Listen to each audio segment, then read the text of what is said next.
Pour moi, le Real Madrid ne vole pas Oviedo. Le Real Madrid s'est fait voler, comme il y a des situations qui peuvent être remises en question sur ce qu'a bénéficié le Real Madrid. Mais il ne faut pas oublier certaines choses, comme les deux premiers pénaltys qui peuvent être donnés pour le Real qui n'ont pas été donnés. Et on va commencer directement en image avec cette première situation.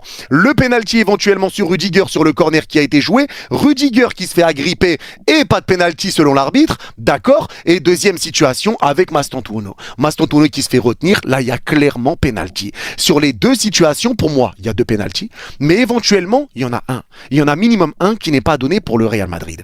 Donc forcément, le Real Madrid commence en se faisant carotter. Ça, c'est mon avis. Et derrière arrive cette situation où Tchouaméni va faire un tacle par derrière. Le ballon est récupéré. S'ensuit la récupération d'Arda Güler qui sert Mbappé qui ouvre le score. C'est cette situation qui ramène le premier but du Real Madrid. Et là-dessus, moi, il y a quelque chose qui me dérange.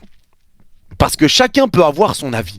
Tu peux me dire oui, c'est un tac par derrière, donc ça doit être faute, ça doit être coup franc, le but doit être annulé. Tu peux me dire oui, c'est un geste dangereux, etc. Moi, ce que je pense, c'est que le tac de Tchouaméni, il touche le ballon, le tacle est par derrière, certes, mais il n'est pas hyper dangereux. Je le trouve pas hyper dangereux. Mais même si on part dans l'optique où il y a faute, on va dire qu'il y a faute. Il y a faute de Tchouaméni. Il ne faut pas retenir que ça. Il faut qu'on parle aussi des deux pénaltys qui n'ont pas été donnés pour le Real au départ. Il y a deux pénaltys qui ne sont pas donnés. Et j'ai l'impression que là, on ne parle que de ça, que de la faute de Tchouaméni qui n'a pas donné faute, et on oublie de parler des pénaltys. Mais ça, c'est pas normal. Il faut rappeler aussi que le Real Madrid aurait dû bénéficier d'un pénalty au minimum, voire deux, mais un pénalty au minimum avant cette situation. Ça, c'est une réalité.